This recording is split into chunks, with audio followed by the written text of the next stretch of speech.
ก็คือเรียบร้อยจิ้มเข้าไปในจมูกนะคะประมาณ1 คัพนะคะหรือว่า1 ถ้วยเอาเลือดใส่เข้าไปในถ้วยออกซิเจนเนี่ยมันตกเข้าไปในปอดนะคะออกซิเมตาโซลีนนะคะประมาณ600 เหรียญนะคะสวัสดีค่ะทุกคนวาวจากวาวด้วยฟูค่ะวันนี้วาวนะคะจะมารีวิวเลือดกำเดาไหลฉบับคนไข้ค่ะนั่นก็เป็นเพราะว่าวาวเนี่ยมีประสบการณ์เป็นเลือดกำเดาไหลในยาวนานมาตลอด8 ปีที่ผ่านมาค่ะก็เป็นหายบางทีก็เป็นหนักบ้างเบาบ้างก็เลยมีการศึกษาหาข้อมูลต่างๆนะคะแล้วก็จะเอาข้อมูลเหล่านั้นเนี่ยมารวบรวมไว้ในคลิปนี้นะคะซึ่งคิดว่าน่าจะมีประโยชน์กับเพื่อนๆมากๆเลยเริ่มกันมาตั้งแต่ว่าเลือดกำเดาไหลเนี่ยอันตรายไหมนะคะแล้วก็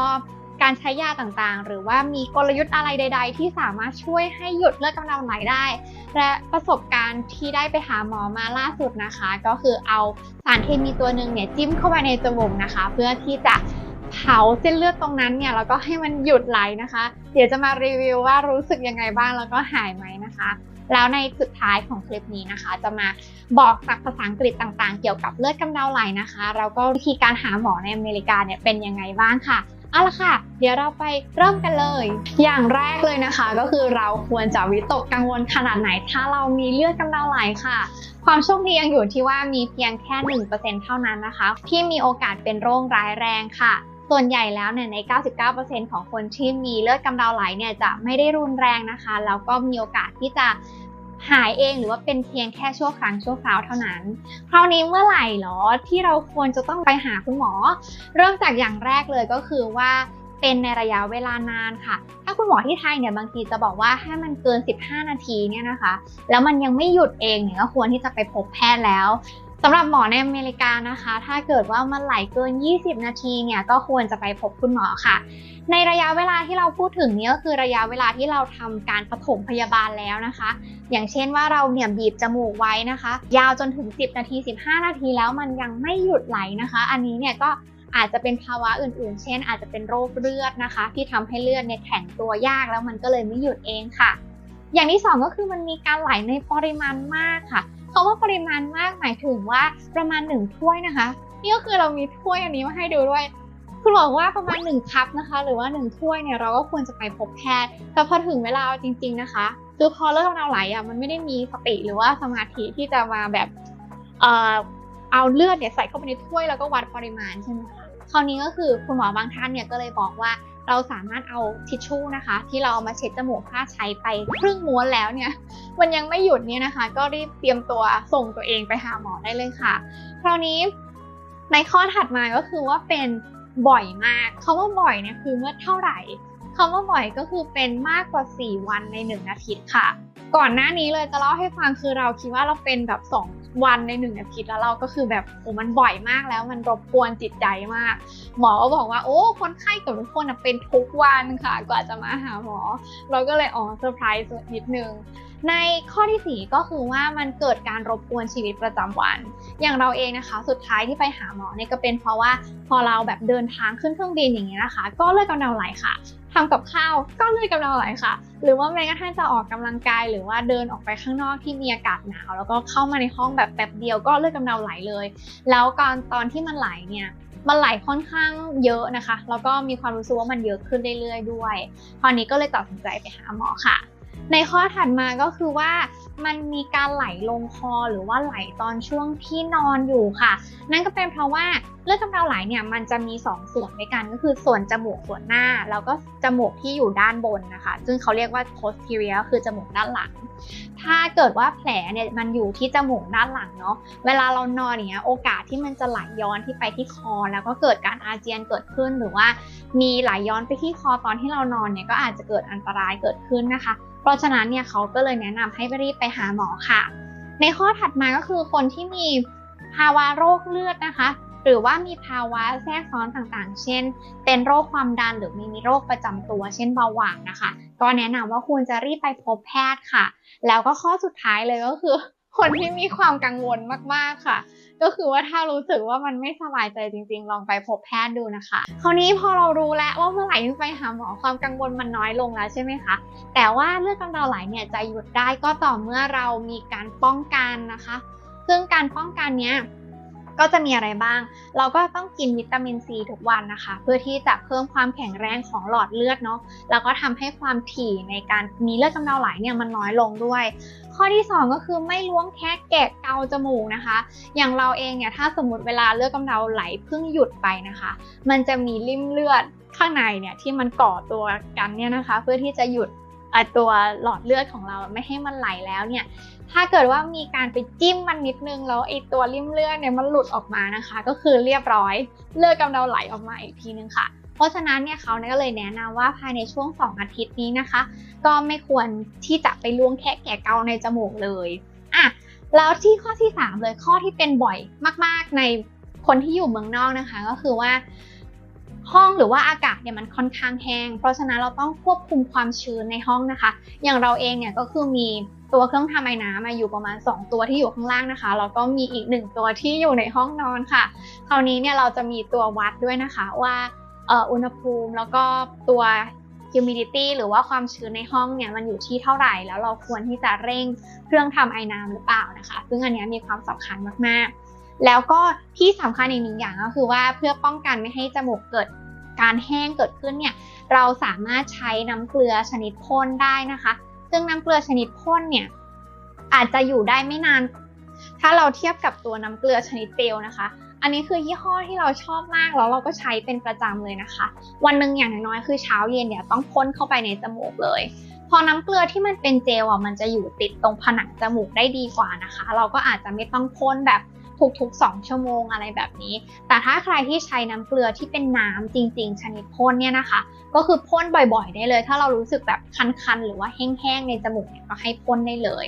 หรือว่าถ้าเป็นคุณหมอเด็กนะคะเขาก็แนะนำให้ใช้วัสลีนค่ะแล้วก็เอาวัสลีนนะคะใช้นิ้วก้อยหรืออะไรอย่างเงี้ยนี่แหละแล้วก็ป้ายเข้าไปตรงผนังจมูกก่อนนอนค่ะป้ายแค่บางๆเท่านั้นนะคะเขาบอกกันมาว่าการใช้วัสลีนเนี่ยนะคะทานในปริมาณมากเนี่ยมันจะมีโอกาสที่จะมีชิ้นส่วนของวัสลีนเนี่ยมันตกเข้าไปในปอดนะคะทำให้เกิดโรคในอนาคตอีกด้วยเราก็เลยแนะนำให้ใช้แค่บางๆเท่านั้นนะคะหรือว่าถ้าใครรู้สึกว่าไม่อยากใช้ที่จะเกิดความเสี่ยงอะไรเกิดขึ้นเนี่ยนะคะก็ให้ใช้เป็น nasal gel ได้เลยนะคะเป็นน้ำเกลือที่ใช้ได้ตลอดไม่มีอันตรายค่ะแล้วเราใช้มาตลอดแล้วมันดีมากจริงๆเอาล่ะถัดมานะคะก็คือให้เลี่ยงสิ่งที่แพ้ค่ะก็คือว่าเลือดกำเดาไหลเนี่ยมันเกิดจากอาการแพ้ได้ด้วยคราวนี้เวลาเราแพ้ตั้งแต่อาจจะเป็นควันน้ำมันที่เวลาทำกับข้าวนะคะหรือว่าเราจุดเทียนแล้วมันมีสารระเหยเกิดขึ้นเนาะมันก็จะทำให้เกิดการระคายเคืองในจมูกเกิดขึ้นหรือว่าอย่างเราเนี่ยคือเราแพ้เกสรดอกไม้โดยเฉพาะช่วงประมาณเมษกับจูนของที่อเมริกาคือเราแพ้บ่อยมากๆค่ะแล้วในอาการแพ้เหล่านั้นมันทำให้เกิดเลือดกำเดาไหลเกิดขึ้นทุกครั้งที่เราไปหาหมอแล้วส่องภายในจมูกนะคะเขาก็จะบอกว่าเราไม่ได้เป็นเลือดกำเดาไหลแบบคนอื่นเพราะว่าอย่างคนอื่นเนี่ยเขาจะมีจุดเดียวที่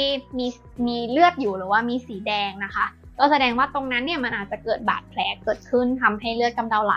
แต่อย่างของเราเนี่ยตรงโพรงจมูกมันแดงทั้งหมดเลยนะคะซึ่งมันก็ชัดอยู่แล้วว่าเกิดจากอาการระคายเคืองที่อาจจะมาจากสารที่อยู่รอบๆตัวเรานะคะคราวนี้เนี่ยในกรณีนี้เราก็ควรที่จะเลี่ยงสิ่งที่แพ้นะคะแล้วก็อาจจะสามารถกินยาที่เป็นยาแก้แพ้ได้ด้วยในการรักษากันบ้างวิธีการหยุดเลือดกำเดาไหลที่เราว่าทุกคนที่เป็นเนี่ยรู้กันอยู่แล้วก็คือการบีบจมูกใช่ไหมคะคราวนี้คือไม่ว่าจะมีเลือดกำเดาไหลด้านหน้าหรือด้านหลังเนี่ยการบีบจมูกเนี่ยคุณหมอบอกว่าจะต้องบีบตรงนี้นะคะก็คือแค่ตรงนี้แล้วก็ก้มหน้าลงอย่างนี้นะคะก็คือกดไปเลยแล้วก็บางคนเนี่ยที่ไม่สามารถทำได้ยาวจนถึง10 นาทีนะคะก็ให้ทำ5 นาทีก่อนแล้วก็อาจจะคลายมือออกนะคะแล้วก็ทำอีก5 นาทีทำแบบนี้ประมาณ3 รอบนะคะถ้าอย่างที่บอกก็คือถ้าเกิน15 นาทีแล้วก็เตรียมตัวไปหาหมอค่ะคราวนี้เนี่ยหลายๆคนหรือว่าในรูปบางอย่างที่เราเห็นในเน็ตเนี่ยเขาจะยังชอบเงยหน้าอยู่เนาะแต่ความจริงคือไม่ได้เลยนะคะเพราะว่าพอเลือดเนี่ยมันไหลกลับไปที่คอนะคะมันก็จะเกิดการอาเจียนเกิดขึ้นได้แล้วก็มีอันตรายต่างๆติดตามมาด้วยความยากมันอยู่ที่ว่าเวลาเราอยู่ข้างนอกคือพอเราไปกินข้าวในร้านอาหารเนี้ยแล้วมันมีอุณหภูมิเปลี่ยนแปลงใช่ไหมคะมันก็ทำให้เลือดกำเดาไหลเกิดขึ้นพอเราอยู่ข้างนอกเนี่ยเราจะทำยังไงใช่ไหมคะถ้าเกิดว่าเรามีทิชชู่ก็บีบเอาไว้แต่ว่าเรามียา1 ตัวคือไม่ได้มาโฆษณานะคะแต่ว่าอยากให้เพื่อนๆดูก็คือตัวไซเน็กเนี่ยนะคะซึ่งอันนี้มีตัวยาออกซิเมตาโซลีนนะคะ คือออกซิเมตาโซลีนเนี่ยจริงๆแล้วเป็นยาที่ช่วยหดหลอดเลือดในจมูกแล้วก็เขาเนี่ยใช้กันสำหรับเวลาคนที่รู้สึกแบบเป็นไซนัสหรือว่ามันแน่นในจมูกนะคะมันก็จะไปช่วยหดหลอดเลือดทำให้การหายใจมันดีขึ้นแต่ว่าในการหดหลอดเลือดเนี้ยมันจะช่วยหยุดเลือดได้ด้วยคราวนี้ก็คือเราก็เลยใช้ตัวไซเน็กเนี่ยนะคะพ่นเข้าไปในจุดที่มันมีเลือดกำเดาไหลเนาะแล้วเราก็บีบจมูกคราวนี้คือตัวไซเน็กมันจะทำให้การหยุดของเลือดกำเดาไหลเนี่ยมันเร็วขึ้นเร็วกว่าการใช้การบีบจมูกอย่างเดียวนะคะซึ่งอันนี้เรารู้สึกว่ามันมีประโยชน์มากๆสำหรับกรณีฉุกเฉินแต่ต้องบอกก่อนเลยว่ามันไม่ควรใช้เกิน3วันเนาะเพราะว่าถ้าใช้เกิน3วันเนี่ยเส้นเลือดเนี่ยมันมีโอกาสที่จะรีบาวด์ได้ก็คือมันมีโอกาสที่จะเหมือนพองตัวกลับมาใหม่แล้วก็อาจจะทำให้เกิดอาการคัดแน่นจมูกหรือว่ามีเลือดกำเดาไหลอีกครั้งได้ซึ่งโดยปกติแล้วเลยจริงๆเนี่ยวันหนึ่งก็คือห้ามใช้เกิน2ครั้งนะคะซึ่งเราเนี่ยจะใช้เพียงแค่เหมือนแบบครั้งเดียวหรือว่าอาจจะแบบ2พัฟนะคะใน1ครั้งที่เป็นเลือดกำเดาไหลเราก็จะเว้นไปเลยอีกเป็นอาทิตย์นะคะคือเราจะใช้แค่เฉพาะตอนที่เหมือนเราอยู่ข้างนอกจริงๆแล้วมันหยุดไม่ได้แล้วค่ะ นอกเหนือจากตัวไซเน็กซ์เนี่ยนะคะวิธีการอมน้ำแข็งหรือว่าการใช้ตัวน้ำแข็งหรือว่าถุงเย็นเนี่ยนะคะมาประคบตรงแถวๆนี้เนี่ยเราว่ามันก็ช่วยนะคือปกติถ้าเราแบบเหมือนอยู่บ้านเนี่ยแล้วช่วงที่เป็นเลือดกำเดาไหลบ่อยๆก็จะหลีกเลี่ยงการกินพวกน้ำร้อนมากๆอยู่แล้วเราก็จะใช้การกินน้ำเย็นหรือว่าถ้ามีอาการเลือดกำเดาไหลแบบเล็กๆน้อยๆเนี่ยเราก็จะอมน้ำแข็งไว้ในปากนะคะไว้แบบลึกๆในปากตรงนี้เลยมันก็จะช่วยเหมือนแบบให้เลือดกำเดาไหลมันน้อยลงไปด้วยค่ะเอาละค่ะในส่วนที่สนุกมากๆอีกหนึ่งอย่างก็คือตอนที่เราไปหาหมอครั้งล่าสุดเนี่ยที่ไปทำหัตถกรรมชนิดหนึ่งที่ชื่อว่า cauterize ค่ะการทำ cauterize เนี่ยก็คือการใช้สารเคมีชนิดหนึ่งที่ชื่อว่า silver nitrate นะคะไปจี้ในจุดที่เรามีเลือดกำเดาไหลออกเนี่ยเพื่อให้จุดเส้นเลือดตรงนั้นเนี่ยนะคะมันมีการเผาไหม้เกิดขึ้นแล้วเส้นเลือดเนี่ยมันก็จะคล้ายๆเหมือนสมานกันแล้วเลือดมันก็จะไม่ออกมาค่ะคราวนี้วิธีการทำก็คือตอนแรกเลยเนี่ยเขาก็จะเอาคล้ายๆสำลีที่มียาชาอยู่เนี่ยไปอุดที่จมูกเรานะคะแล้วเราก็รอจนมันชาใช่ไหมคะแล้วเขาก็จะเอาแท่งที่คล้ายๆกับไม้ขีดไฟแต่ว่ามีขนาดแบบยาวนิดนึงเนาะแล้วต้องหัวของไม้ขีดไฟเนี่ยนะคะเขาก็จะโคตด้วยซิลเวอร์ไนเตรตเขาก็เอาหัวของไม้ขีดไฟไปจิ้มในจุดที่มันแบบมีเลือดออกเนี่ยนะคะคราวนี้คือเขาก็จิ้มอยู่สักพักนึงแล้วเราก็จะรู้สึกแบบเหมือนร้อนๆนิดนึงนะเราเสร็จปุ๊บประมาณแค่แบบเหมือนไม่กี่วินะเขาก็เอาออกมาค่ะแล้วเขาก็มาเช็ดมันก็จะมีเศษแบบดำๆเหมือนแบบเส้นเลือดมันถูกเผาไหม้เนี่ยออกมาด้วยเนาะคราวนี้พอเสร็จแล้วเนี่ยเขาก็ให้เรานั่งรอสักพักนึงนะคะพอคุณหมอกลับมาอีกทีนึงเนี่ยเขาก็เอาเหมือนคล้ายๆคัตเติ้ลบัตอะค่ะไปลองถูตรงบริเวณที่เส้นเลือดเนี่ยมันถูกเผาแล้วนะคะเพื่อที่จะดูว่ามันยังมีอะไรออกมาอีกหรือเปล่าเนาะแล้วก็เป็นอันเสร็จสิ้นค่ะแล้วก็กลับบ้านมานะคะเขาก็ให้ยาฆ่าเชื้อมาทาในจมูกเนี่ยอีกประมาณ1อาทิตย์ซึ่งตอนนั้นเนี่ยที่กลับมาก็รู้สึกว่าดีมากรู้สึกว่ามันไม่ค่อยเจ็บอะไรตรงนั้นคราวนี้คือพอยาชาอะไรมันหมดฤทธิ์เสร็จแล้วเนี่ยปัญหาที่เราพบก็คือว่าเราจามเยอะมากค่ะก็คือเราจามมันเหมือนคล้ายๆมีสารอะไรสักอย่างที่ทำให้เกิดการแพ้อยู่ข้างในจมูกเราเนาะแต่ว่าไออาการจามเนี่ยนะมันก็จะเป็นแค่แบบเหมือนช่วง24ชั่วโมงแรกเราก็จะมีไข้อ่อนๆด้วยแต่ว่าก็คือกินไทลินอลไปนะคะก็ลดทั้งอาการเจ็บในจมูกแล้วก็ลดไข้ไปด้วยแต่ว่าวิธีการนี้คือมันหายจริงๆค่ะทุกคนคือพอหลังจากที่แบบผ่านไปแค่24ชั่วโมงก็ไม่มีเลือดกำเดาไหลอีกเลยนะจนถึงตอนนี้ประมาณเกือบครึ่งปีแล้วค่ะเอาละค่ะมาสรุปกันนิดนึงว่าจริงๆแล้วเลือดกำเดาไหลเนี่ยมันเกิดจากอะไรได้บ้างนะคะอย่างแรกเลยก็คืออากาศแห้งถ้าเกิดว่าใครที่อยู่ในเมืองนอกเนี่ยนะคะจะมีปัญหาเรื่องอากาศแห้งเนี่ยกันเป็นประจำอยู่แล้วนะคะอย่างที่2ก็คือเกิดจากอาการแพ้ค่ะไม่ว่าจะเป็นการแพ้สารระเหยอะไรต่างๆหรือว่าคนที่เป็นภูมิแพ้อยู่แล้วเนี่ยก็จะมีเลือดกำเดาไหลได้ง่ายนะคะข้อต่อมานะคะก็คือการที่มีอากาศเปลี่ยนแปลงอย่างฉับพลันค่ะอย่างเช่นว่าเราออกไปข้างนอกแล้วอากาศมันหนาวมากติดลบอย่างเงี้ยนะคะพอเดินเข้ามาในตึกแล้วพอมันร้อนมากเนี่ยเส้นเลือดมันจะเกิดการขยายตัวหดตัวขยายตัวหดตัวแบบนี้นะคะทำให้มันแตกออกมาได้ง่ายๆเลยคราวนี้ถ้าเกิดว่ากินวิตามินซีช่วยเนี่ยมันจะมีความยืดหยุ่นของเส้นเลือดมากขึ้นนะคะโอกาสที่มันจะแตกง่ายเนี่ยก็น้อยลงไปด้วยข้อถัดมานะคะก็คือคนที่มีอุบัติเหตุหรือว่ามีการศัลยกรรมจมูกหรือว่ามีการแบบล้วงแคะแกะเกาเป็นเกี่ยวกับฟิสิกอลที่ทำให้เกิดรอยแผลนะคะก็ ก็จะทำให้เกิดเลือดกำเดาไหลด้วยข้อถัดมานะคะนอกจากตัวฟิสิกอลแล้วเนี่ยยังมียาต่างๆเนาะไม่ว่าจะเป็นยาหยอดตายาพ่นจมูกหรือแม้กระทั่งยาแก้แพ้ที่ทำให้เกิดอาการแห้งมากขึ้นในโพรงจมูกก็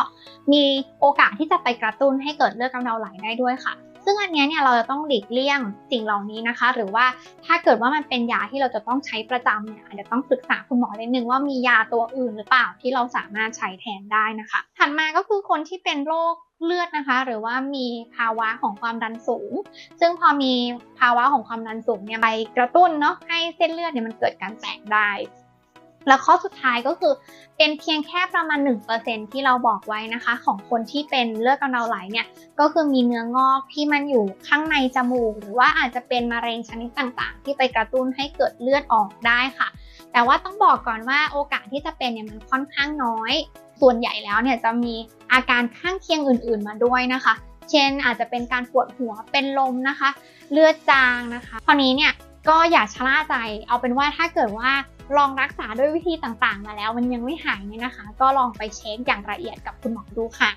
แล้วสุดท้ายของคลิปนี้นะคะมาพูดคุยกันในเรื่องคำศัพท์ภาษาอังกฤษนิดนึงคำว่าเลือดกำเดาไหลเนี่ยมีชื่อทางการแพทย์ว่า epistaxis นะคะซึ่งภาษาอังกฤษทั่วไปเนี่ยก็คือ nose bleed นะคะก็คือตรงไปตรงมาเลย nose ว่าจมูก bleed แปลว่าเลือดออกนะคะ nose bleed เนี่ยก็สามารถใช้ในการติดต่อคุณหมอได้แล้วไม่จำเป็นต้องใช้คำว่า epistaxis ค่ะเวลาเราไปหาคุณหมอในอเมริกาเนี่ยก็คือถ้าเราไปหาหมอที่เป็น urgent care เนี่ยนะคะก็อาจจะไม่ได้มีหมอเฉพาะทางที่สามารถทำ cauterize หรือว่าการจี้จุดเส้นเลือดอย่างที่เราเล่าให้ฟังได้นะคะเราต้องไปหาหมอที่อยู่ในกลุ่มของ ENT ค่ะคุณหมอที่เป็น ENT เฉพาะทางเนี่ยนะคะเขาสามารถที่จะทำ procedure ซึ่งก็คือหัตถกรรมเนี่ยนะคะในการรักษาจมูกของเราได้ซึ่งคุณหมอบางท่านเนี่ยอาจจะไม่ได้แนะนำให้เราทำโดยทันทีนะคะแต่ว่าอาจจะมีการ follow up ว่าถ้าเราเป็นเพิ่มขึ้นเนี่ยให้มาหาแต่อย่างของเราเนี่ยคือเราเป็นค่อนข้างถี่แล้วมันก็รบกวนชีวิตประจำวันคุณหมอก็เลยทำให้ค่ะตอนนี้เนี่ยในการทำ cauterize เนี่ยนะคะมันอาจจะไม่ได้ cover ด้วยประกันทั้งหมดค่ะเพราะว่ามันเหมือนไม่ใช่วิธีการทั่วไปอย่างที่เราซื้อยาหรือว่าเขาเชื่อกันว่ามันหยุดเองได้นะคะเพราะฉะนั้นเวลาไปหาหมอเนี่ยก็เตรียมใจไว้นิดนึงอย่างเราเองเนี่ยนะคะประกัน cover ไปแล้วเนี่ยแต่ยังมีค่าใช้จ่ายอีกประมาณ600เหรียญนะคะซึ่ง600เหรียญอันเนี้ยมันก็เราใช้ประกันสุขภาพที่เราสามารถใช้ HSA ในการจ่ายprocedure เหล่านี้ได้นะคะซึ่งมันเป็นเงินที่บริษัทให้มาค่ะอันนี้เราก็เลยรู้สึกว่ามันโอเคแต่ถ้าเกิดว่าใครที่ต้องจ่ายout of pocket ที่มันค่อนข้างเยอะนะคะก็ต้องลองดูว่ามันมีความจำเป็นที่จะต้องทำ cauterize หรือยังค่ะเอาละค่ะนี่คือภาพรวมทั้งหมดของเลือดกำเดาไหลในฉบับคนไข้นะคะก็หวังว่าจะมีประโยชน์กับเพื่อนๆนะคะแล้วก็ถ้าใครเนี่ยมีเลือดกำเดาไหลก็ขอให้หายโดยไวนะคะยังไงฝากกดไลค์กดแชร์กด subscribe Wonderful ด้วยแล้วเราเจอกันใหม่ในเอพิโซดหน้าค่ะบ๊ายบาย